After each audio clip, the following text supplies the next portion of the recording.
Muito boa tarde, senhoras jornalistas.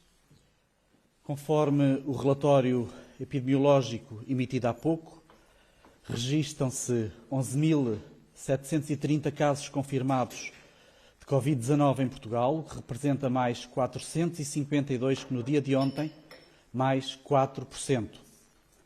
Por outro lado, verificam-se 1.099 casos em internamento, dos quais 270 em cuidados intensivos. Registram-se 311 óbitos que lamentamos e expressamos sentidas condolências às respectivas famílias. E, finalmente, verificam-se 140 casos de recuperação. Uma taxa de letalidade global de 2,7%, uma taxa de letalidade acima dos 70 anos de 10,5%, estão em domicílio 86,6% dos doentes, internados 9,4% e em unidade de cuidados intensivos 2,3%. Nesta fase decisiva da nossa luta coletiva contra o vírus, importa salientar que Portugal continua a aumentar o número de testes efetuados. Desde o dia 1 de março, foram realizados cerca de 110 mil testes de diagnóstico. A nossa capacidade instalada para o diagnóstico é de 11 mil testes dia, 7 mil no público, 4 mil no privado. A esta capacidade acrescem testes realizados nas instituições de investigação nas diversas universidades do país, cuja disponibilidade muito agradecemos. Do total de testes, 54% foram realizados nos laboratórios públicos, 46% nos privados. Importa ainda dizer que Portugal tem uma testagem de cerca de 10.500 amostras processadas por milhão de habitantes, o que está em linha e, em alguns casos, acima de países como a Suécia, Dinamarca e não muito longe da Itália. Sobre material, gostaria de reiterar que estamos numa fase onde há a garantia de alguma estabilidade nas compras e na previsão de entrega de encomendas. Durante esta semana, chegam a Portugal 500 ventiladores e na próxima semana, depois da Páscoa, mais 500. Das doações feitas por vários organismos, referir que já foram entregues e continuarão a ser entregues durante o dia de hoje 144 ventiladores a hospitais de todo o país, de norte ao sul, de acordo com as necessidades e respeitando equidade na distribuição. Como sabemos, este equipamento é crucial numa altura em que aumenta o número de doentes em unidade de cuidados intensivos. Esta pandemia tem-nos ensinado muito sobre a importância da comunidade no momento em que estamos mais isolados. Todos temos recebido notícias de entreajuda entre os nossos cidadãos que são sinais de esperança. Também eles estão neste combate. Os mais idosos são quem mais precisa do nosso apoio. Já aqui tinha falado da possibilidade da criação de bolsas e, a partir de hoje, qualquer pessoa se pode voluntariar para ajudar nos lares e instituições de idosos do país, graças à iniciativa do Governo Cuida de Todos, coordenada pelo Ministério do Trabalho, Solidariedade e Segurança Social. Todos temos a obrigação de cuidar de todos e a melhor forma é manter a contenção social. A alimentação é também um fator fulcral neste processo e, por isso, hoje temos a senhora bastonária da Ordem dos Nutricionistas, professora doutora Alexandra Bento, para abordar este tema e a quem, desde já, passo a palavra. Muito obrigado, senhora professora. Ora, muito boa tarde. Como sabemos, em Portugal têm sido desenvolvidas muitas medidas para combater a progressão desta pandemia. Muitas destas medidas são informativas, pois o combate à progressão desta doença exige que saibamos como evitar o contágio. Contudo, no meio desta crise de saúde pública, também se adensa a desinformação. Circulam na internet alegadas soluções milagrosas para o fortalecimento do sistema imunitário. Gostaria de deixar claro, não existem nem superalimentos, nem suplementos, capazes de prevenir ou até mesmo combater a Covid-19 através do fortalecimento do sistema imunitário.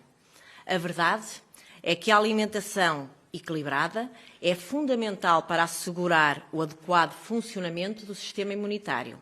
Mas deixem que vos diga, o sistema imunitário agradece que fiquem em casa e que comam saudavelmente.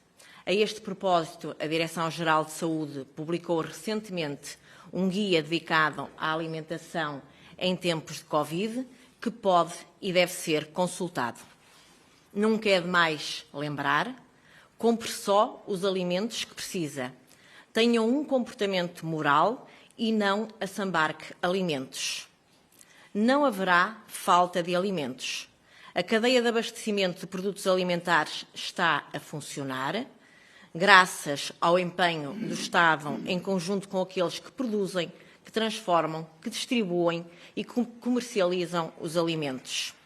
Em tempo de pandemia, relembro, devemos privilegiar alimentos frescos em detrimento de alimentos com muito sal, com muita gordura e com muito açúcar. Os hortícolas e as frutas frescas, crus ou cozinhados, devem constituir a base das refeições diárias. Devemos dar-lhes preferência, e preferência àqueles que são da época, que são locais e que tenham a maior durabilidade. Apesar de não existir evidência de que os alimentos são um veículo de contaminação por coronavírus, devemos aplicar o princípio da precaução e reforçar as boas práticas de higiene e de segurança alimentar, quer durante a manipulação, preparação e até confecção dos alimentos. Eu gostaria de dedicar uma palavra especial para as estruturas residenciais para idosos, os chamados lares. Os idosos são um grupo com maior risco de doença grave por coronavírus. Todos temos de fazer o nosso melhor para os ajudar. A Ordem dos Nutricionistas disponibilizou-se para criar uma bolsa de nutricionistas para auxiliar estas instituições. Estamos ao vosso dispor. Contem connosco.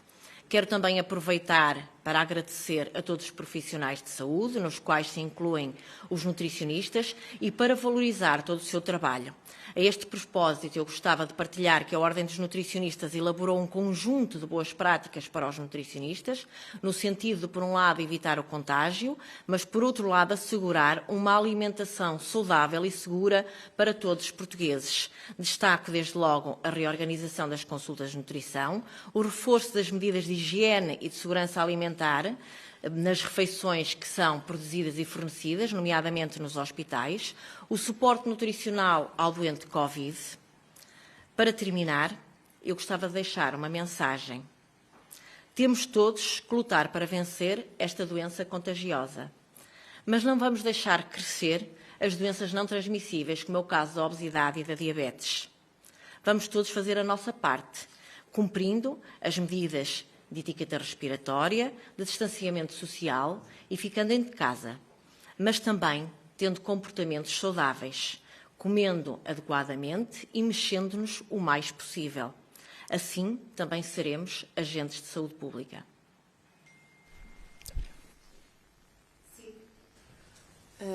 Boa tarde, Carolina Valadas, jornalista da SIC Notícias e em representação da TVI e da CMTV.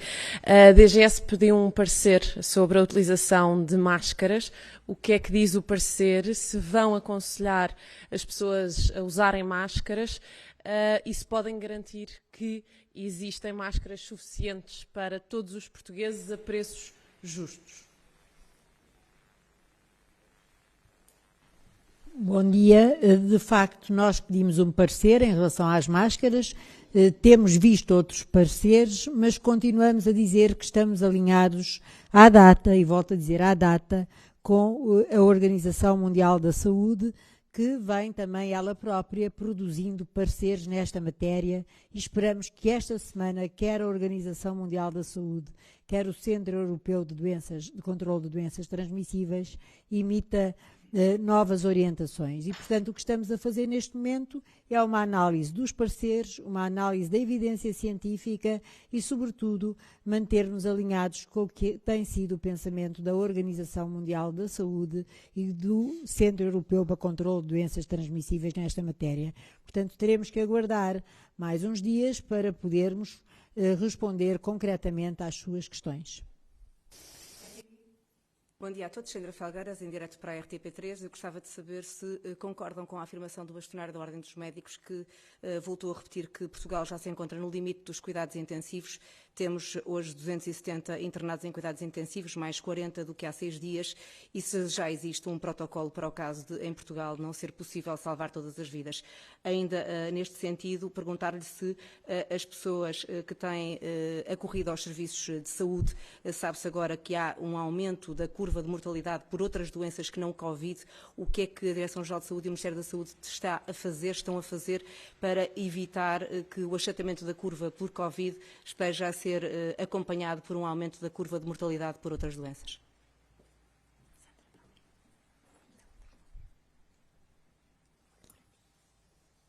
Relativamente à questão da capacidade, da nossa capacidade ventilatória, enfim, admitimos que tem de facto aumentado e estamos muito atentos a esta situação e claro que estamos preocupados.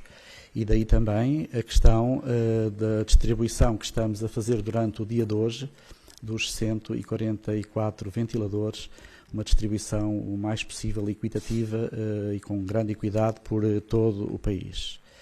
É evidente que também nessa perspectiva, como há pouco disse, fizemos uma aquisição de mais 500 ventiladores que chegarão durante esta semana e de outros 500 que chegarão na semana pós-Páscoa. Percebermos que esta questão dos cuidados intensivos é uma questão muito volátil sobre o ponto de vista de gestão, porque aquilo que é hoje a capacidade, amanhã pode variar e de um dia para o outro pode variar para pior ou para melhor, como é óbvio. Esperemos todos que seja para melhor.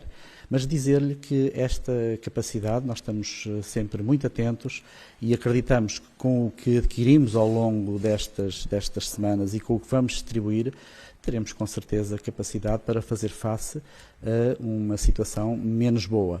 E por isso o que posso dizer, também em conjunto com o Sr. Bastonário da Ordem dos Médicos, é que essa preocupação é de todos os profissionais de saúde, é do Governo e que estamos a fazer todos os esforços no sentido de estarmos bem preparados para esta fase. Relativamente, eu não posso deixar de responder, obviamente, à questão como foi posta em relação à mortalidade. Como sabem, nós acompanhamos muito atentamente. Nós tivemos uma época de inverno e uma época gripal em que a mortalidade, de facto, foi relativamente baixa. Este ano foi uma época muito benigna. Estamos a acompanhar os valores agora, porque se houve uma menor mortalidade em meses anteriores, poderá ser apenas esse o reflexo. Acompanhamos, volto a dizer, e além de acompanhar, temos duas linhas de atuação. A primeira é garantir que os nossos profissionais de saúde, obviamente, não estão todos dedicados ao Covid. Portanto, continuam a ser assegurados, a nível quer dos hospitais, quer dos nossos centros de saúde, cuidados a pessoas, nomeadamente com doenças crónicas, e a resposta em urgência a situações agudas que requeiram cuidados. Por outro lado, e aproveito mais uma vez, também temos apelado muito às pessoas que não se deixem amedrontar pelo Covid e que continuem a procurar assistência médica e das suas equipas de saúde, quer, volto a dizer, para compensar doenças crónicas, quer para doenças agudas. E, portanto, são estas três linhas de ação e, obviamente, estamos a acompanhar com atenção as variações da mortalidade em relação à curva ou ao intervalo esperado, que é calculado, como sabem, todos os dias e afinado à semana. Lusa. Bom dia, Mariana Queiro, da agência Lusa. Soubemos hoje, a partir de um cirurgião do Corri Cabral que no Centro Hepatobiliopancreático e de Transplantação há 2 semanas não estão a ser realizadas operações. O centro foi transferido para o Hospital de Santa Maria, com menos capacidade, sem o equipamento de ponta que ficou no Hospital de Corri Cabral e com um bloco operatório que está neste momento em obras.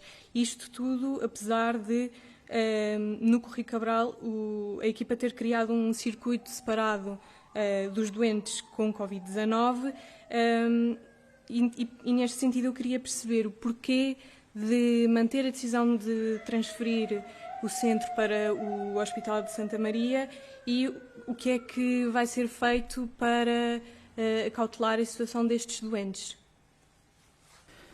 Eu penso que essa questão é uma questão que se prende de uma forma mais generalista com tudo o que é a diminuição da prestação de cuidado, da atividade assistencial ao nível do Serviço Nacional de Saúde, noutras patologias, em função daquilo que é o nosso foco no Covid-19.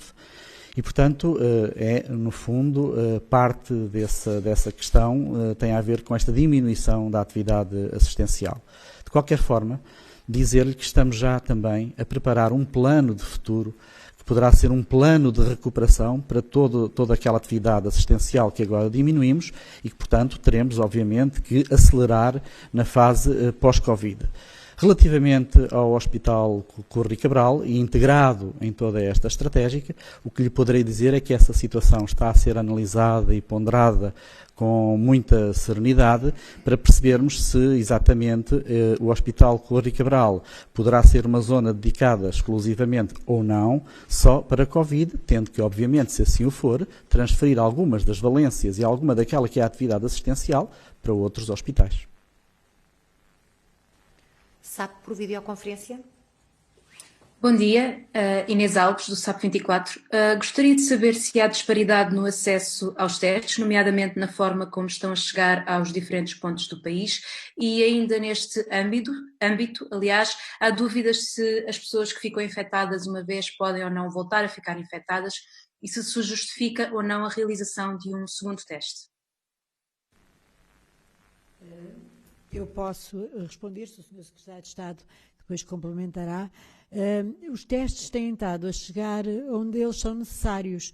Obviamente, como sabem, a principal preocupação em Portugal é testar pessoas que manifestem qualquer tipo de sintomas, mesmo que esses sintomas sejam muito inespecíficos, muito ligeiros, muito ténues. Nós, neste momento, abrimos a rede para conseguir captar qualquer pessoa que tenha uma sintomatologia mínima, como se costuma dizer em medicina. E, portanto, se há assimetrias regionais, essas assimetrias têm a ver com o mapa de distribuição da doença neste momento. Portanto, nós não temos a doença uniformemente distribuída em todo o país, temos zonas do país, de facto, mais afetadas do que outras e temos zonas que não estão afetadas. E também vos quero dizer que, por exemplo, houve há pouco tempo uma zona não afetada que foi testada noutro contexto, num contexto autárquico, e que todos os testes realizados nessa zona deram negativos. O que quer dizer que, de facto, aqui o que nos chama a atenção para haver infecção é aparecerem pessoas com sintomas compatíveis com Covid e essas pessoas são todas testadas. Em contextos especiais como os lares, por exemplo, testar é alargado aos profissionais e aos outros utentes, quer tenham, quer não tenham sintomas. E também, às vezes, fazemos isso aos contactos próximos de um caso. E, portanto, quero aqui dizer que nós consideramos que estão a chegar testes onde, de facto, eles são necessários, com aqueles constrangimentos que todos nós sabemos, ou das zaragatoas, ou dos métodos de extração, mas, de qualquer maneira, vão chegando onde são necessários. Relativamente à questão que é muito pertinente de quanto tempo depois ou se isso se vai verificar que alguém que testou negativo possa vir a testar positivo, como sabem, isso aconteceu em muito poucas situações que foram relatadas, sobretudo na Ásia. E, portanto, nós temos que ir acompanhando e ir fazendo testes em populações que são estudadas especificamente para essa matéria, para aumentar o nosso conhecimento sobre a doença. por rotina não o estamos a fazer, a menos que exista evidência científica que é preciso voltar a testar as pessoas. Já agora vou aproveitar a oportunidade para dizer que há dois conceitos muito importantes. Um é o da recuperação clínica, que é alguém que, tendo estado doente, deixou de ter sintomas ao fim de 2 semanas, 3, depois da data de início.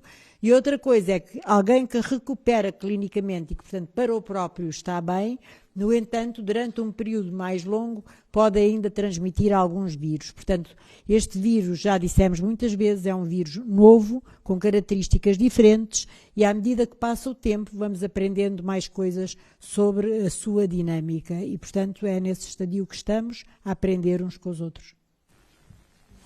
O que posso dizer para secundar a senhora Diretora-Geral, que me deixou o repto, é que, de facto, nós, particularmente nestas últimas semanas, estamos a reforçar muito a nossa capacidade de testagem, como os números o dizem.